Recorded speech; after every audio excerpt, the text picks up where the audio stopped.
ಲೇಕುಂಡಿ ಈ ಶ್ರೀಮಂತ ಸರದಾರನ ಕಂಡರೆ ಸುತ್ತು ಹತ್ತು ಹಳ್ಳಿಯ ಜನ ಶರಣೆಂದು ಸುಲಭವಾಗಿ ಶರಣು ಮಾಡುವಾಗ ನನ್ನನ್ನು ನೋಡದ ಹಾಗೆ ನನ್ನ ಒಪ್ಪಿಸಿ ಹೋಗುವೆಲ್ಲ ಮಗನೇ. ಯಾರಲೇ ನೀನು? ನಾನು ಯಾರು? ನಾನು ಚತುರ್ಥ ದಶಕ ಭುವನ ಭಯಂಕರನಾದ ಲಂಕೇಶ್ವರನ ದಶಕಂಠ ರಾವಣ. ಲೇ ಶ್ರೀಮಂತ, ನಿನ್ನನ್ನು ನೋಡಿದ ತಕ್ಷಣ ಶರಣಾರ್ಥಿ ಎಂದ ಮಾತ್ರಕ್ಕೆ ಒಂದು ಶರಣು ಎತ್ತಾಯಿತು ಎಂದು ತನ್ನ ಬಲತೊಡೆಯ ಚರ್ಮವನ್ನೇ ಸುಲಿದು ಬಸವನವರಿಗೆ ಪಾದರಕ್ಷೆಯನ್ನಾಗಿ ಮಾಡಿ ಆಶ್ರಮತನಕ್ಕೆ ತನ್ನ ತಲೆ ಮೇಲೆ ಹೊತ್ತುಕೊಂಡು ಹೋಗಿ ಭಕ್ತಿಯಿಂದ ಬಸವಣ್ಣವರ ಪಾದಕ್ಕೆ ಅರ್ಪಿಸಿದ ಆ ಮಾದಾರ ಅರಳಯ್ಯನ ಇಲ್ಲ, ನನ್ನ ಮಗನಿಗೆ 16 ವರ್ಷ ವಿಷಯ ಎಂದು ಗೊತ್ತಾಗಿದೆ. ಮನದಲ್ಲಿ ದುಃಖ ಪಡುತ್ತಿರುವ ಆ ತಂದೆಯ ದುಃಖವನ್ನು ನೋಡಿ ತಾಯಿಗೆ ಕಾಡಿಬೇಡಿ ಆ ವಿಷಯವನ್ನು ತಿಳಿದುಕೊಂಡು ಶಿವನಿಗೆ ಸವಾಲು ಹಾಕಿ ತಪಸ್ಸನ್ನು ಮಾಡಿ 16 ವರ್ಷ ಆಯುಷ್ಯವನ್ನು ಕಳೆದು 101 ಆಯುಷ್ಯವನ್ನು ಪಡೆದನಲ್ಲ ಆ ಭಕ್ತ ಮಾರ್ಕಂಡಯ್ಯನ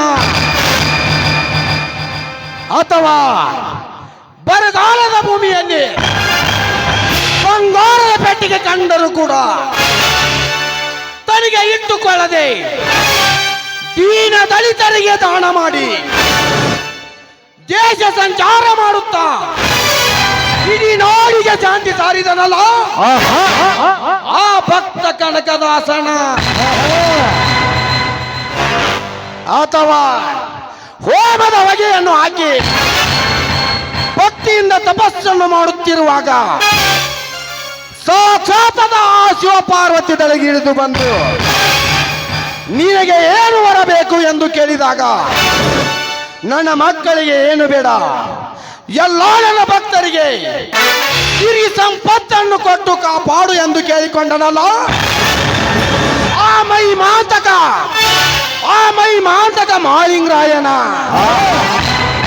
ಹೇ ಮಗನೇ, ಅಂತ ಶಿವ ಶರಣರ ಪಾದಕ್ಕೆ ಶಿರಬಾಗುತ್ತೇನೆ ವಿನಾ ನಿಮ್ಮಂತ ದರಿದ್ರ ಶ್ರೀಮಂತರಿಗೆ ಅಂದು ಸಲ ಹೊಡೆಯೋಣಲ್ಲ ಈ ಉಗ್ರ ನರಸಿಂಹ. ಉಗ್ರ ನರಸಿಂಹ? ಏ ನರಸಿಂಹ, ದೇಶಗಟ್ಟಿ ಮನೆತನದ ಈ ಗಂಡಲಿಯ ಗೌಡನಿಗೆ ದರಿದ್ರ ಶ್ರೀಮಂತ ಎಂದು ಬಗಳಿದ ಬಡಾಧಿಕಾರಿ ನನ್ನ ಮಗನೇ. ನಿನ್ನಂತ ಎಷ್ಟೋ ಶೂರ ಸರದಾರರು ಈ ಗೌಡನ ಆರ್ಭಾಟಕ್ಕೆ ಸಿಕ್ಕು ದಿಕ್ಕಟ್ಟು ಉಡುಬಿಟ್ಟು ಓಡಿಗೆದ್ದರೆ ಇನ್ನು ನೀನೆಂದರೆ ನೆಲೆ ಪಶು ಪಕ್ಷಿ. ಇನ್ನೊಂದು ಮಾತು ನುಡಿದರೆ ನಿನ್ನನ್ನು ಸುಟ್ಟು ಹಾಕಿ ಬಿಡ್ತಾನೆ ಗೊಂದಿನ ಏಟಕ್ಕೆ. ಲೇಖಚಂದ್ರ ಲೇಖಸಾಯಿ, ನಿನ್ನಂತ ಗೌಡನ ಗುಂಡಿನ ಗರ್ಜನೆಗೆ ಅದರಿ ಇಂದು ಸರಿಯೋಣಲ್ಲ ಈ ನರಸಿಂಹ. ಈ ನನ್ನ ಮಚ್ಚಿನಿಂದ ನಿಮ್ಮಂತ ವೈರಿಗಳ ಗಂಟಲವನ್ನು ಹರಿದು ಬಿಸಿ ರಕ್ತವನ್ನು ಕುಡಿಯಬೇಕೆಂದು ಅಬ್ಬರಿಸಿ ಬಂದ ಹೆಬ್ಬುಲಿಕರು ಈ ನರಸಿಂಹ. ಹಬ್ಬುಲಿ? ಏ ನರಸಿಂಹ, ನಾನೇ ಹೆಬ್ಬುಲಿ ಅಂದು ಕೊಬ್ಬೇರಿದ ನಿನ್ನಂತ ಎಷ್ಟೋ ಹೆಬ್ಬುಲಿಗಳ ಕೊಬ್ಬು ಇಳಿಸಿ ರಕ್ತನ ಹೊಯಿಸುತ್ತಾನೆ ಈ ದೇವೇಂದ್ರ ದೇಸಾಯಿ.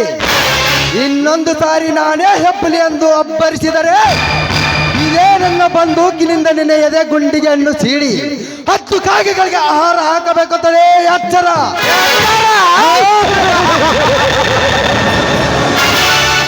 ದೇಸಾಯಿ, ನನಗೆ ಎಚ್ಚರ ಹೇಳುವ ಹುಚ್ಚ ದೇಸಾಯಿ.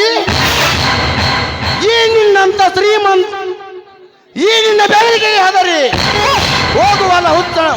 ಹಳ್ಳಿ ಹೋಗುವ ಹುಚ್ಚನಲ್ಲ ನಾನು.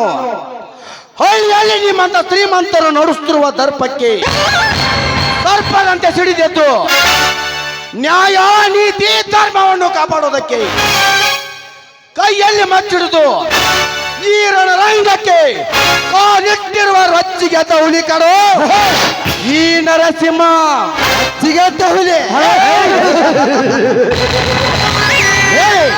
ರೊಚ್ಚಿಗೆದ್ದ ಹುಲಿ ಎಂದು ಗುಡುಗು ಹೊಡಿತಿರುವ ಗೂವೆ ನನ್ನ ಮಗನೇ, ನಿನ್ನಂತ ಎಷ್ಟೋ ಹುಲಿಗಳನ್ನ ಬೇಟೆ ಆಡಿ ನನ್ನ ಸಿಂಹಾಸನಕ್ಕೆ ಹತ್ತುವ ಮೆಟ್ಟಿಲು ಮಾಡಿಕೊಂಡಿದ್ದಾನೆ ಈ ದೇವೇಂದ್ರ ದೇಸಾಯಿ.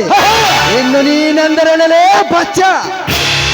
ಅಲ್ಲಲೇ ನರಸಿಂಹ, ಈ ನಮ್ಮ ಗೌಡ್ರನ್ನ ಯಾಕೆ ಎದುರಾಕೋತಿಲೇ ತಮ್ಮ? ಈ ನಮ್ಮ ಗೌಡ್ರನ್ನ ಎದುರಾಕೊಂಡರು ಯಾರು ಉಳಿದಿಲ್ಲ. ನೀನೇನಂದ್ರೆ ಏನಲ್ಲಿ ಮಳ್ಳ ಕುರಿ ನನ್ನ ಮಗ. ಏ ಮಗನ ಮುನಿಯ, ಮಳ್ಳ ಕುರಿ ಅಲ್ಲಲೇ ಮಗನ, ಇದು ಈ ಮಾದಿಗರ ವಂಶದ ಸಿಂಹದ ಮರಿ. ಈ ನಿನ್ನ ಗೌಡನ ಗುಂಡಿಗೆ ಗಟ್ಟಿ ಇದ್ದರೆ ಈ ಬಂಡೆಗಳೊಮ್ಮೆ ಮುಟ್ಟಿ ನೋಡು ಎಂದು ಹೇಳು. ಒಂದೇ ಒಂದು ಹೊಡೆತಕ್ಕೆ, ಕೇವಲ ಒಂದೇ ಒಂದು ಹೊಡೆತಕ್ಕೆ ಚಿತ್ರ ವಿಚಿತ್ರ ಆಗುವುದು ಈ ನಿನ್ನ ಗೌಡನ ದೇಹ. ವಿಚಿತ್ರ ನಿನ್ನನ್ನು ಸುಟ್ಟು ಹಾಕಿ ಬಿಡ್ತೇನೆ. ಲೇ ಮಗನ ಗೌಡ, ಯಪ್ಪ ಗೌಡ್ರ ಬ್ಯಾಡ ತಡ್ರಿ ಅಪ್ಪ, ಅದು ಹಂಗಲ್ಲ ತಡ್ರಿ. ನಾ ಬಂದು ನಿಮ್ಗೊಂದು ವಿಷಯ ಹೇಳ್ತೀನಿ ತಡ್ರಿ.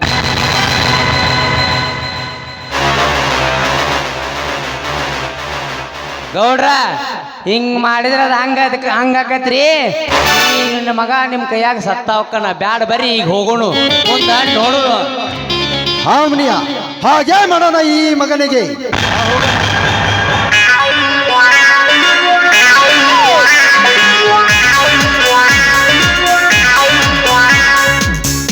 ನಿಂತ್ಕೊಳ್ಳೇ ಗೌಡ. ಲೇ ದೇಸಾಯಿ, ಗೌಡ ನಾನೆಂದು ಗರ್ವದಿಂದ ಹಾರಾಡುತ್ತಿರುವ ಆ ನಿನ್ನ ಶ್ರೀಮಂತಿಕೆಗೆ ಸವಾಲು ಹಾಕಿ ನಿನ್ನ ದರ್ಪವನ್ನು ಧ್ವಂಸ ಮಾಡಿ ನಿನ್ನೆದರಿಗೆ ಸೊಡ್ಡೆ ಹೊಡೆದು ನಿಲ್ಲುವ ಗಂಡು ನಾನಾಗಲಿಲ್ಲ. ನನ್ನ ಹೆಸರು ನರಸಿಂಹನೇ ಅಲ್ಲ.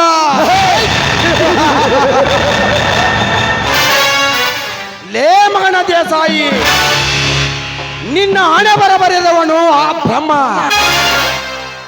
ಅದನ್ನು ಅಳಿಕಿಸಿ ಹಾಕುವನು ಈ ಸಿಂಹ. ದಟ್ ಈಸ್ ನರಲೋಕದ ನರ ವ್ಯಾಘ್ರಗಳಿಗೆ ನಾಯಕ ಈ ನರಸಿಂಹ.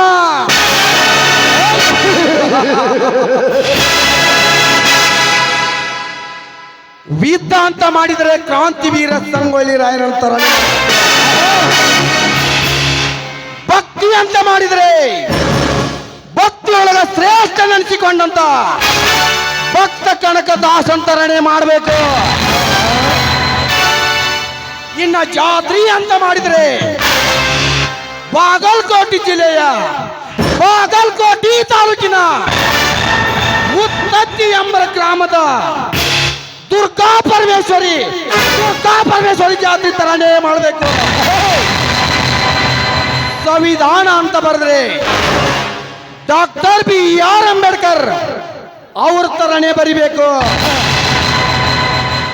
ಇನ್ನ ನಾಟಕ ಅಂತ ಮಾಡಿದ್ರೆ ಕುಂತ ಮಂದೆಲ್ಲ ಹೌದ ಅಂದಿರ್ಬೇಕ.